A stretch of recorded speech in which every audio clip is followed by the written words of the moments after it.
It was supposed to be the perfect night, a celebration of power, wealth, and legacy. But when Landon Brooks looked up from his champagne glass and locked eyes with the woman who had disappeared from his life 6 years ago, everything stopped. And standing beside her were 2 children who looked exactly like him. The ballroom at the Hayden Grand Hotel was a sea of glimmering lights, designer gowns, and whispered praise. Tonight marked the 40th birthday of Landon Brooks, self-made billionaire, tech visionary, and CEO of Brooks Tech Industries. No expense had been spared. A string quartet played under a chandelier worth more than most people's homes. Waiters floated between tables with lobster canapés and vintage Dom Perignon. Landon, in a classic black tuxedo tailored in Milan, stood near the grand staircase, glass raised for a toast. "To family, to friends, and to the future," he said with a polished smile. Cheers erupted around him, but inside he felt the familiar emptiness he had grown used to over the years. The kind that even billions couldn't fix. He forced himself to listen as his longtime friend and CFO, Ben Walker, stepped forward to deliver a playful roast, and a slideshow of childhood photos played behind them on the LED screen. The crowd laughed as baby Landon, in a bowl haircut and overalls, grinned through the projector light. Then everything changed. A small murmur rose from the guests near the entrance. Landon turned instinctively. The ballroom doors were open. Standing there, framed by the glow of the hallway lights, was Mia Taylor, the woman he had once planned to marry, the woman he hadn't seen or heard from in 6 years. She wasn't alone. On either side of her stood 2 children, no older than 5. A boy and a girl, dressed simply, clutching each of Mia's hands. But it was their faces. The same almond-shaped hazel eyes, the same strong chin, the unmistakable curve of the eyebrows, that made Landon's breath catch in his throat. The room seemed to tilt. The hum of laughter vanished. All Landon could hear was the rush of blood in his ears. His crystal glass slipped from his hand and shattered on the marble floor. The noise jolted the guests.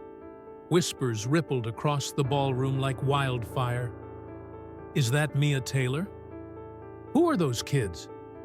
Do you see their faces? They look just like—" Landon didn't move.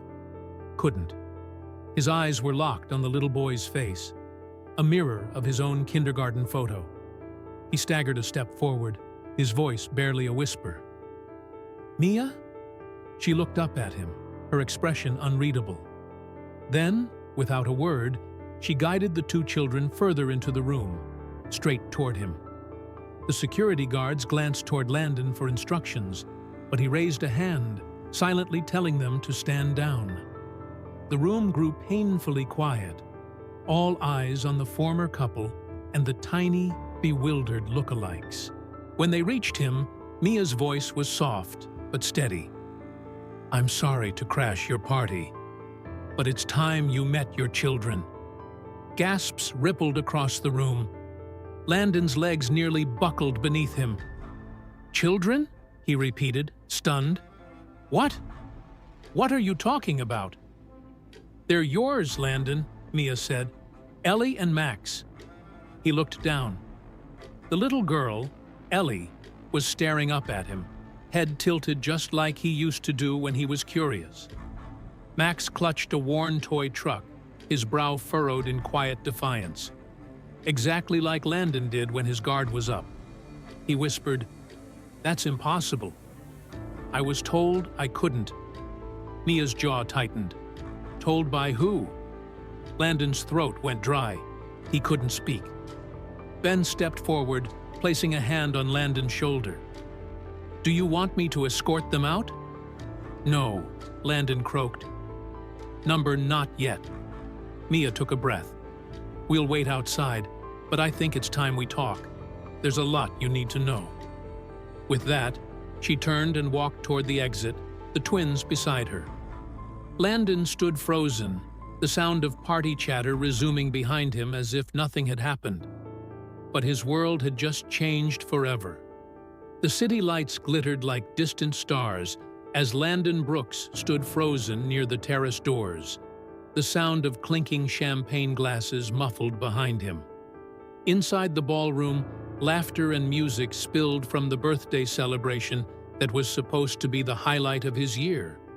A declaration to the world that he had it all. But just a few feet away, standing under a flickering street lamp, was the only woman who had ever walked away from him. And beside her were two little children. Children who looked unmistakably like him. He stepped outside, the cold autumn air slicing through the thin fabric of his tailored suit. His polished shoes crunched on scattered leaves as he approached slowly, cautiously, as if a sudden movement might make the vision disappear. "Mia," he said, his voice a stunned whisper. She turned, her eyes already waiting for him, calm but wary. Her coat was too thin for the weather, and her hair was swept back in a low bun that did little to hide the fatigue in her face. "Hello, Landon," she replied. He blinked, disoriented by the simplicity of her greeting. He looked down at the two kids flanking her sides. A boy and a girl, no older than 5, huddled close, each holding a corner of her coat. "Are they?" he asked, though he already knew the answer. "Yes," Mia said without hesitation. "They're yours." The world tilted. Landon stared, unable to tear his gaze from the twins. The girl's dimples, his mother's. The boy's dark lashes, his own. It wasn't just a resemblance. It was a mirror. "But that's not possible," he muttered. "You told me. When we broke up, you said you didn't want kids." "I didn't know I was pregnant," she said quietly. "Not until after." He tried to breathe, but it felt like there wasn't enough air. "Why didn't you call me?" "I did." Her tone was sharper now. 3 times. "I spoke to your assistant, told her I needed to talk to you, that it was personal. She said you were too busy, that you were traveling, that your schedule was full for the next month." His mind raced back to that time. The year Mitchell Tech went public. Endless flights, back-to-back interviews. Monica, his assistant then, had guarded his time like a hawk. "I never got those messages," he said, stunned. Mia looked away, her lips pressing into a hard line. "I figured. But after that, I decided I wouldn't chase someone who didn't make space for us." Landon turned to the twins, who were staring up at him with identical expressions of cautious curiosity. "What are their names?" "Max," she said, nodding to the boy. "And Ella." He crouched slowly, knees trembling, and gave them a small smile. "Hi, Max. Hi, Ella. I'm Landon." "Are you the birthday guy?" Ella asked. He blinked at the innocent question, then gave a shaky laugh. "Yeah, I guess I am." Max squinted. "Why do you look like me?" Mia reached out instinctively, but Landon raised a gentle hand to stop her. "It's okay. That's a fair question." He paused, voice heavy with emotion. "Because I'm your dad." The words hung in the air like a fragile truth waiting to be shattered. The twins didn't speak. They just looked at each other, then back at him, wide-eyed and silent. Mia's shoulders tightened. "We should go. It's late." "No. Wait," Landon said, standing. "Let me help you. Anything you need, money, housing, school, just tell me, please." Her jaw clenched. "It's not about money, Landon. It's never been about money." "Then tell me what it's about," he pleaded. "It's about trust. About whether you're ready to be in their lives for real, or just because the timing feels right for you." Her words sliced deep. He had no defense. Not yet. "I want to be there, starting now." She studied him for a long moment, then reached into her bag, scribbled something on a torn envelope. and handed it to him. "Tomorrow, 5 o'clock. Don't be late." She turned and walked away, Max and Ella holding tightly to her hands.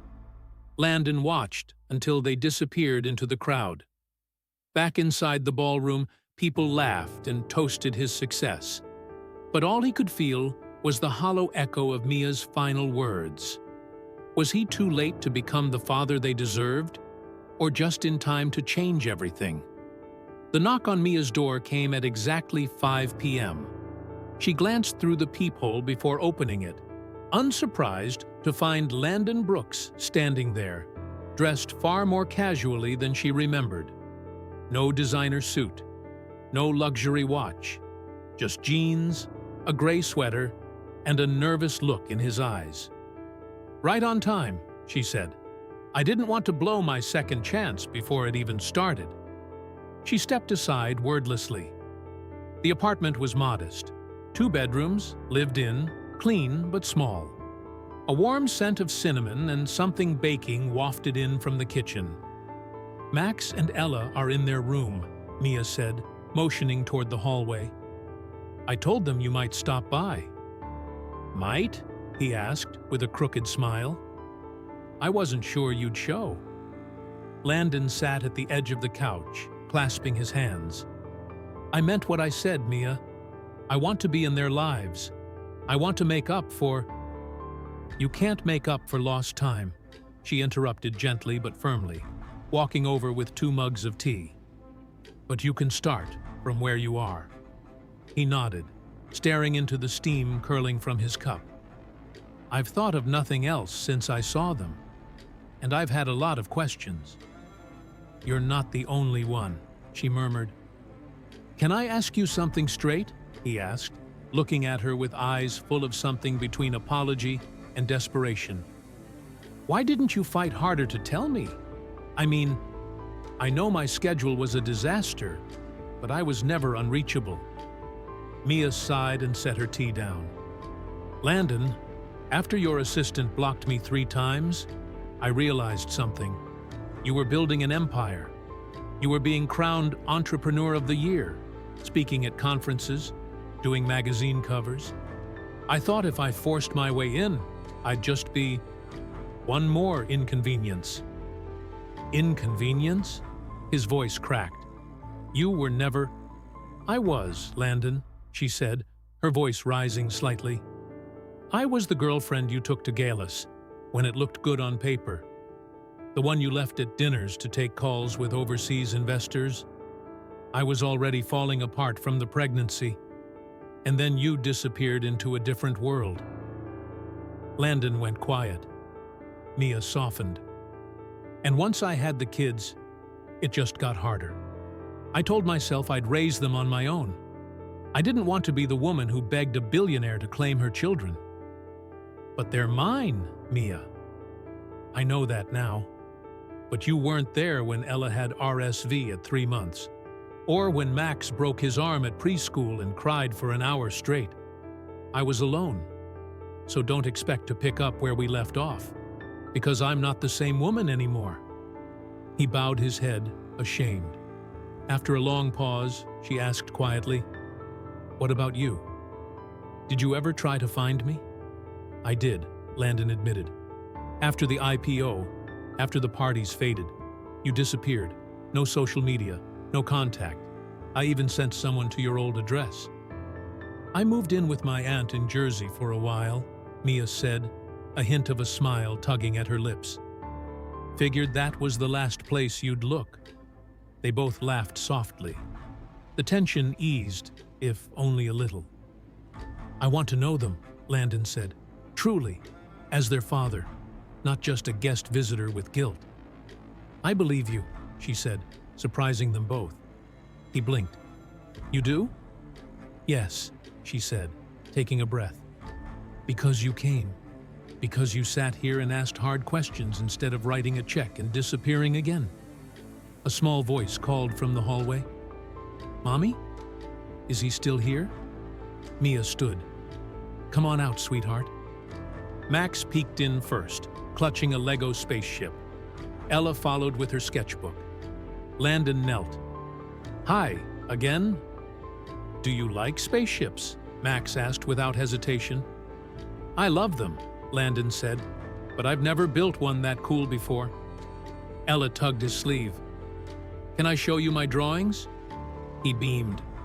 Please. As the children began to chatter, the past seemed to melt into the background, replaced by laughter, questions, and the hesitant beginnings of something new. Mia stood back, watching the three of them interact, her chest tightening with something like hope. Later, after the kids had gone back to their room, Landon lingered in the doorway. I meant what I said. I don't want this to be a one-time thing. Mia studied him carefully. Then, don't make it one. He nodded, starting to turn.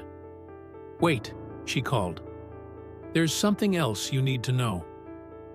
Landon stopped, concern flickering across his face. What is it? Mia walked over to a drawer and pulled out a worn envelope. This was a letter I wrote you.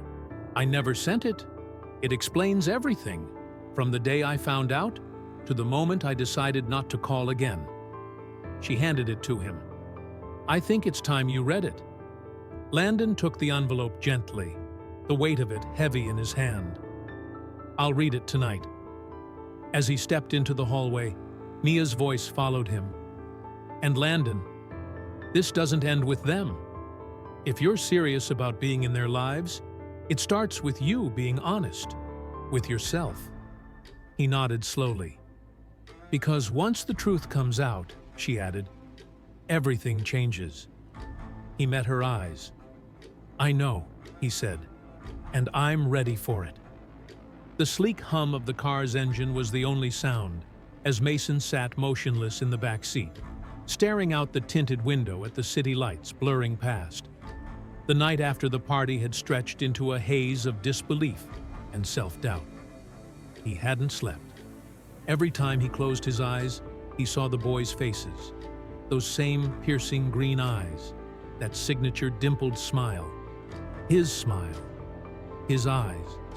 By morning, he had already made the call. His legal team secured a private DNA testing service, one that promised results within 24 hours. With strands of the boys' hair discreetly collected from their napkins and lollipop sticks at the party, Mason didn't have to wait long. Now, the manila envelope sat on his lap like a live wire, ready to ignite a bomb that could blow apart everything he thought he knew about his life, about himself. Are you sure you want to open it here, sir? His driver asked, glancing into the rearview mirror. No, Mason muttered, but I need to. He took a breath, slid a finger under the flap, and unfolded the paper with a quiet intensity. His eyes scanned quickly, heart pounding as the numbers jumped out at him.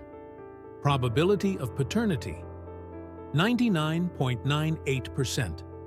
He dropped the paper to the floor of the car, suddenly lightheaded. The boys were his.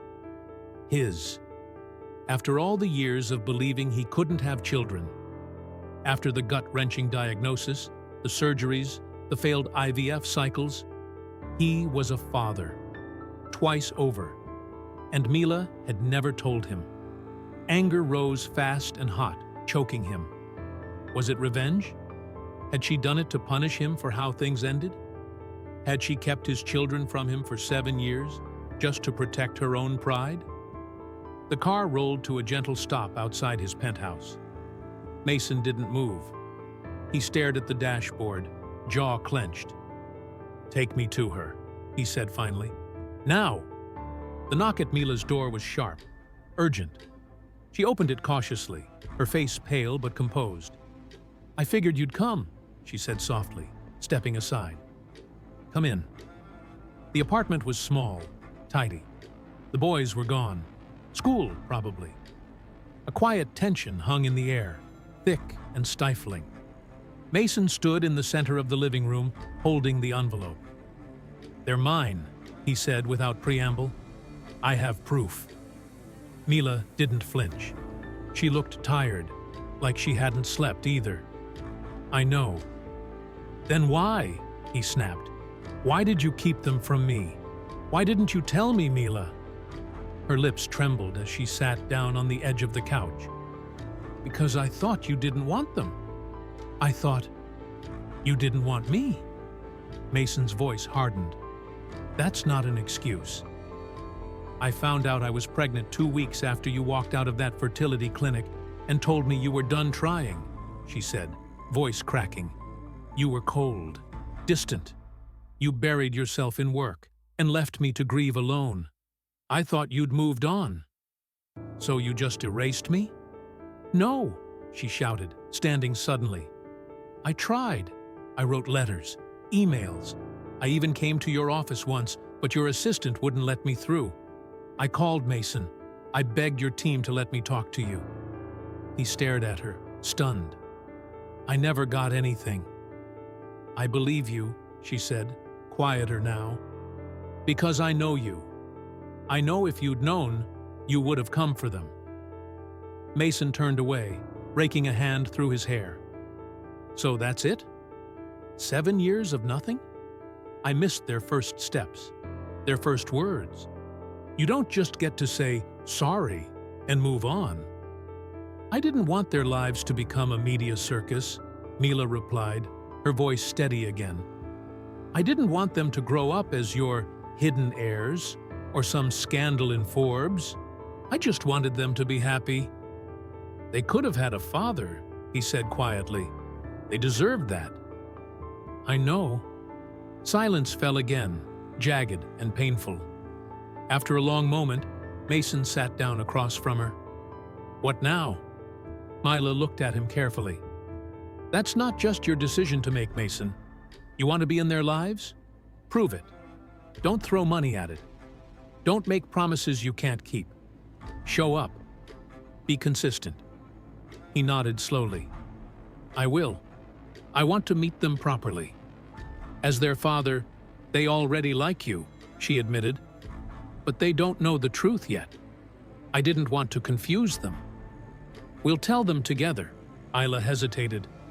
I don't want them to feel abandoned if it doesn't work out between us. Mason's gaze softened. This isn't about us. It's about them. I'm not going anywhere. And for the first time in years, he meant it. Later that evening, Mason sat alone on the rooftop of his penthouse, watching the sunset bleed across the skyline. The city stretched endlessly before him, pulsing with life and noise. But for once, he wasn't thinking about deals or deadlines. He was thinking about Dylan and Noah, about how they'd looked at him with wide, curious eyes, about the second chance he had stumbled into, a chance to be more than a CEO, a chance to be something real, a chance to be a father. And as the wind whispered through the glass towers around him, Mason knew this was only the beginning. Liam Prescott stood in the quiet of his penthouse library, staring down at the open manila envelope on the table. The results were definitive. 99.98% probability. The twin boys, Caleb and Micah, weren't just a coincidence, not a cruel trick of fate or a desperate woman's bluff. They were his sons. His breath came shallow and quick as memories swirled around him. His teenage diagnosis, the sterile doctor's office, the cold certainty that he would never father a child. It had shaped everything about him, every decision, every relationship. But the truth lay on the page before him. Something he had believed to be unshakable had been wrong all along. His hand trembled as he picked up the paper again. He wanted to feel anger, wanted to lash out at Arya for hiding this, for letting him live in the dark for 6 long years. But all he could feel was sorrow. Sorrow for the time lost. Sorrow for the fear in her eyes when she stood at his birthday party, trying to explain. And beneath the sorrow was something else. A flicker of hope. Down the hallway, he could hear the quiet patter of 2 small sets of feet. Boys in matching socks, exploring the vastness of a home they hadn't known existed before yesterday.